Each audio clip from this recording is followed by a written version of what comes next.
بسم الله الرحمن الرحيم. معاكم المهندسه سماح عبد الفتاح، والنهارده هنكمل شرح الساينس يونت 3. اوكي.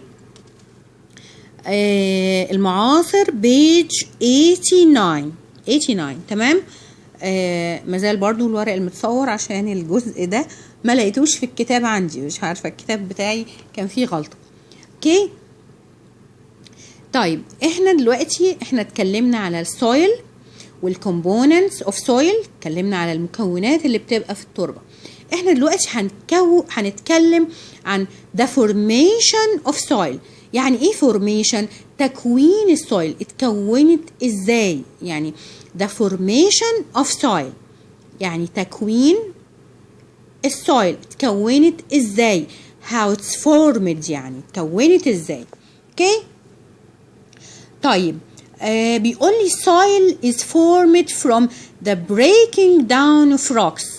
يبقى هي اتكونت من ايه؟ وانا قلت في الدرس اللي فات ان هي اتكونت من تفتت الصخور. في الاساس الصخور اتفتتت بعوامل كتير كونت لي ايه؟ السويل. يبقى السويل formed from a breaking down of rocks. اوكي. طيب ما لخبطش بقى بين soil components والsoil formation. soil components يعني مكونات السويل. طبعا انا قلت الاير والووتر والساند والسلت والهامس والكلاي، قلت حوالي 6 components. دلوقتي انا بتكلم هي اصلا اتكونت ازاي. خلاص، فعرفت ان هي اتكونت من ايه؟ breaking down of rocks. اوكي. وعشان كده في الدرس اللي فات قلت ان اهم مكونين في السويل الروكس وايه، يعني الروكس هي اللي بتحدد لي الاليمنتس اللي في السويل. اوكي. قلت ان اهم مكون الروكس. تمام. اوكي. طيب انا عايزه اشوف الفاكتورز اللي عملت بريكنج داون للروكس. يعني الصخور دي اتفتتت ازاي؟ بيقول لي by several factors as a 3 عوامل اللي يهمني ال3 factors دول. اوكي. running water, winds, heat and rains. اوكي. يبقى ايه الفاكتورز اللي فتتت الصخور اللي عملت breaking down of rocks؟ number 1 running water, number 2 winds, number 3 heat and rains. اوكي. طيب هنا بيقول لي how was the soil of Egypt formed؟ ازاي اتكونت تربة مصر؟ how was the soil of Egypt formed؟ بيقول لي ايه بقى؟ the origin of the soil of Egypt is the rocks of the Ethiopian plateau. يعني الاساس بتاع تربة مصر هو ايه؟ صخور الهضبة الاثيوبية. اوكي. يبقى ال origin of soil of Egypt is the rocks of the Ethiopian plateau. rocks of the Ethiopian plateau. where ايه بقى؟ قال لي number 1 when the rocks of Ethiopian plateau are exposed for millions of years to several factors heat, wind, rain, running water اللي هي الفاكتورز اللي انا قلتهم دول. they are broken into small particles with different sizes and shapes.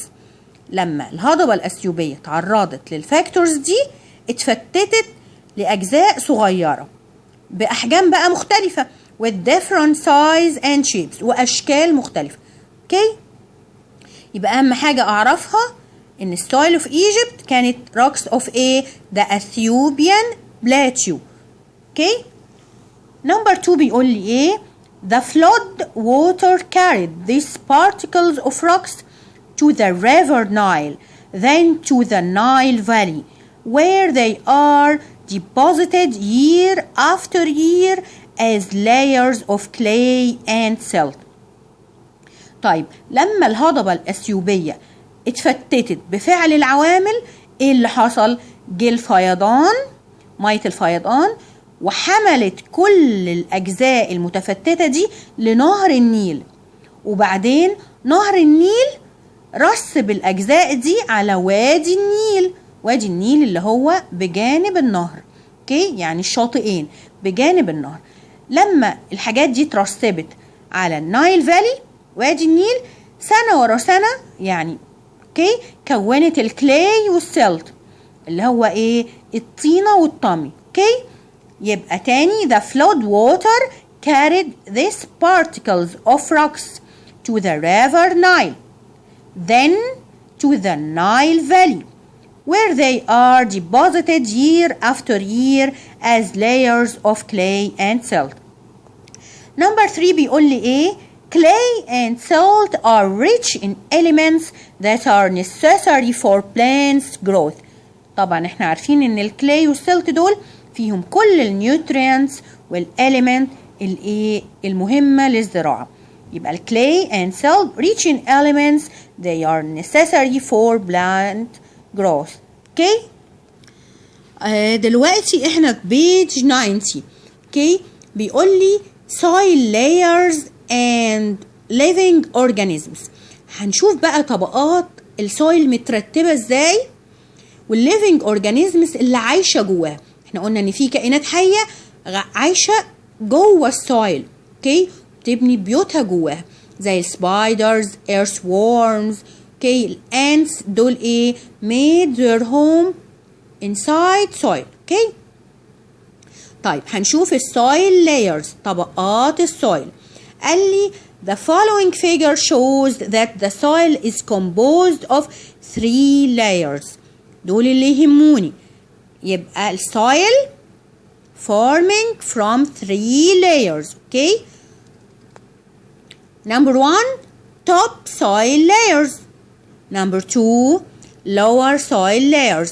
Number 3 ودي آخر حاجة الروكي layers. فاكرين لما قلت لكم دايما الحاجات التقيلة هي اللي بتنزل تحت، يعني الروكس الكبيرة بتنزل تحت، فوقيها مثلا الجرافلز الحصى، وبعدين الساند، وبعدين لغايه لما نوصل للفوق ايه؟ الهامس والكلي. الحاجات دايما الذرات الخفيفه هي اللي بتبقى فوق والتقيله اللي بتبقى تحت عشان ما ننساش. فنمبر 1 توب سويل لايرز هي دي الطبقه اللي فوق خالص. لور سويل لاير دي الطبقه المتوسطه. نمبر 3 الروكي لاير، الايه؟ الطبقه الصخريه، طبعا دي عشان تقيله هي اللي ايه؟ تحت خالص. اوكي. نمبر 1 توب سويل لاير، هو هنا جايب لي في الرسمه، شايفين الرسمه؟ ادي التوب سويل لاير هي اللي فوق، هي اللي فيها النباتات وجذور النباتات والحشرات. بعد كده الطبقه الوسطى دي ما بيبقاش فيها كائنات حيه، والروكي اللي تحت خالص دي ما بيبقاش فيها اي كائنات حيه او جذور نباتات او اي حاجه. اوكي. يبقى انا نمبر 1 توب سويل لايرز دي كونتين ايه بقى؟ 5 حاجات. 5. Number 1 roots of plants، اوكي، جذور النباتات roots of plants. Number 2 leaves of plants، في بعض اوراق من النباتات بتطلع على الايه؟ التربه مباشره كده بدون جذور زي النجيله والحاجات دي، اوكي. Number 3 living organisms as earthworms and ants، اوكي.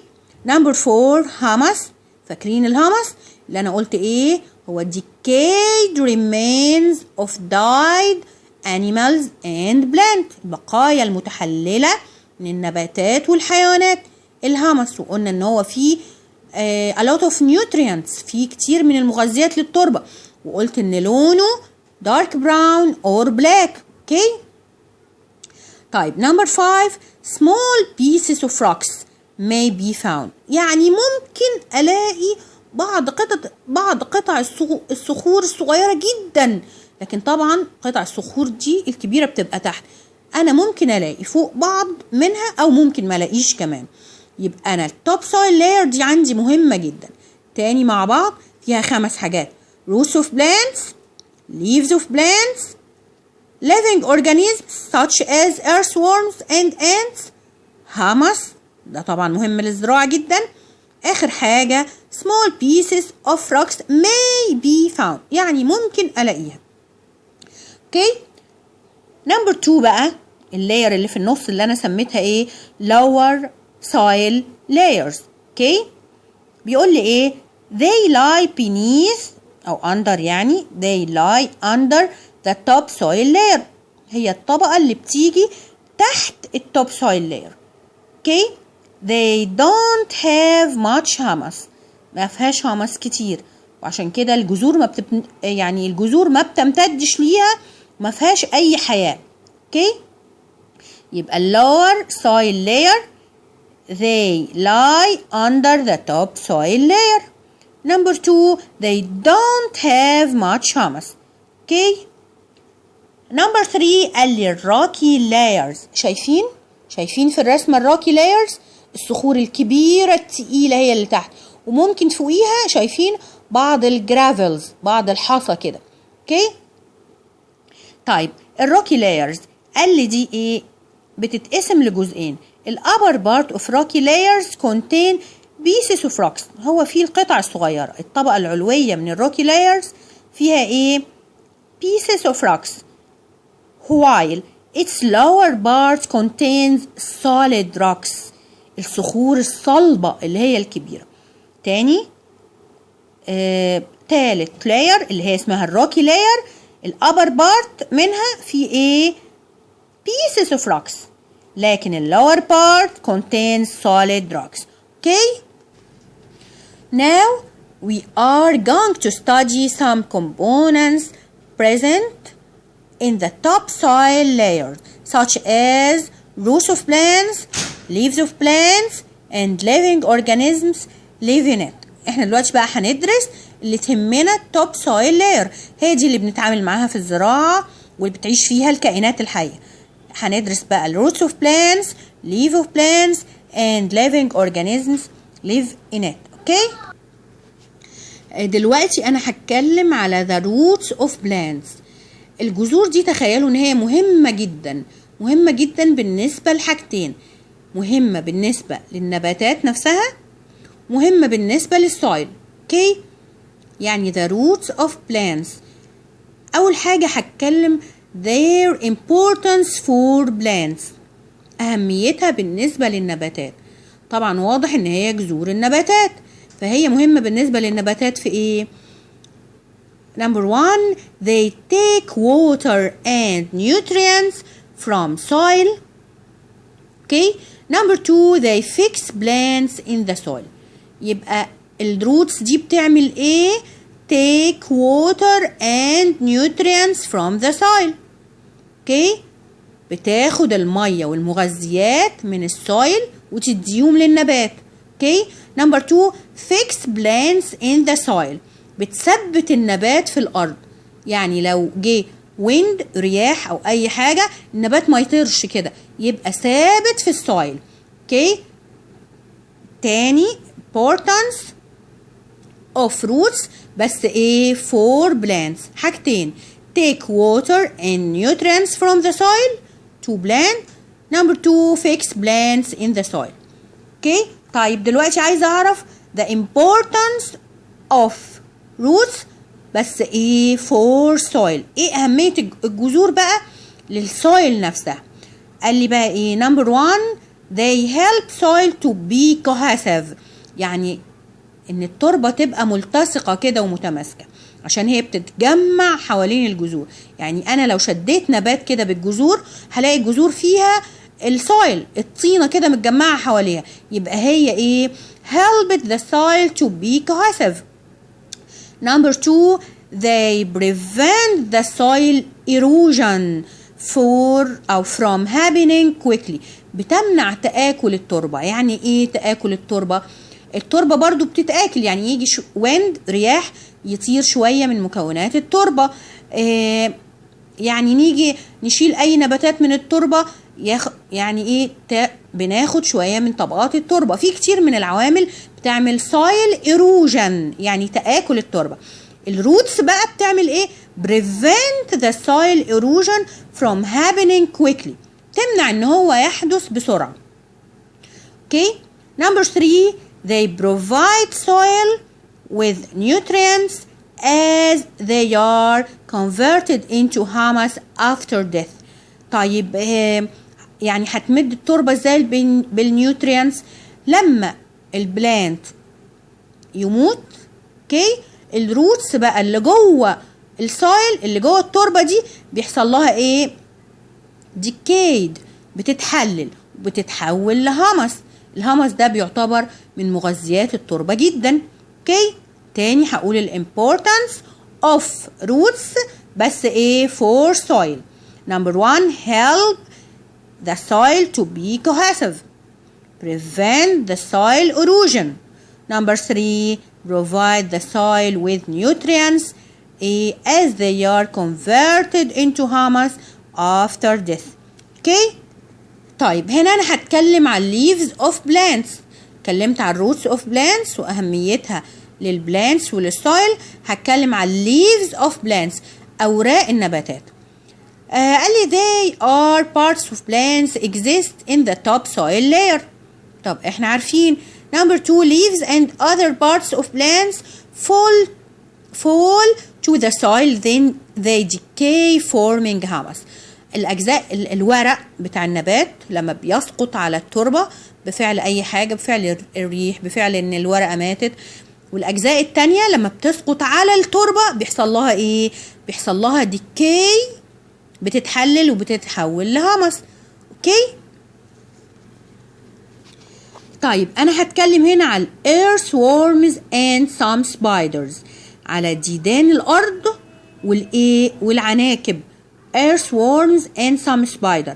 وعرفت ان الكائنات دي بتعيش في ايه؟ top soil layer، في الطبقة العلوية. اوكي، طيب بيقول لي هنا the soil is considered the shelter. قلت shelter يعني مأوى.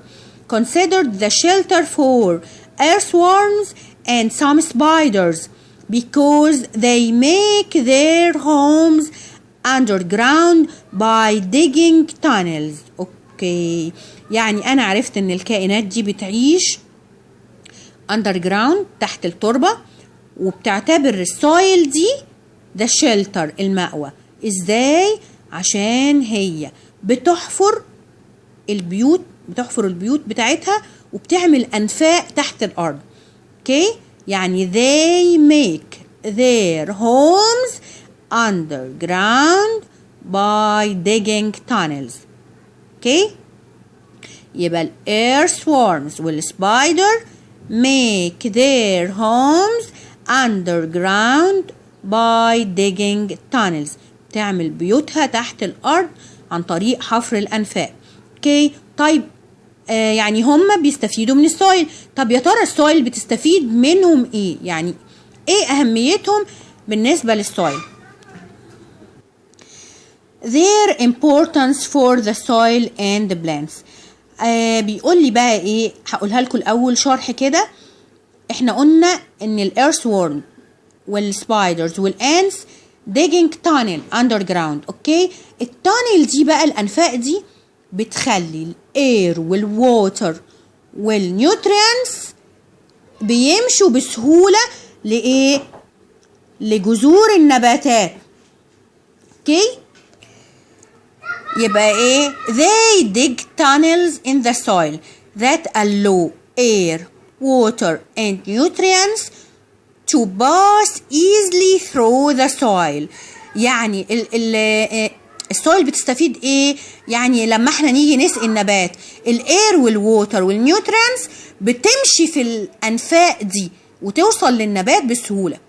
تاني، اوكي، they dig tunnels in the soil that allow air, water and nutrients to pass easily through the soil then to plant roots. يعني لو ما كانش فيه tunnels كان هتمشي بصعوبة وتوصل للروتس أو للبلانت روتس بصعوبة، ولكن الاير والووتر والنيوترينز pass easily through this tunnel and to the plant roots. اوكي، طيب هنا بيتكلم على ants and other insects. بالنسبة بقى للنمل والحشرات التانية نفس الكلام.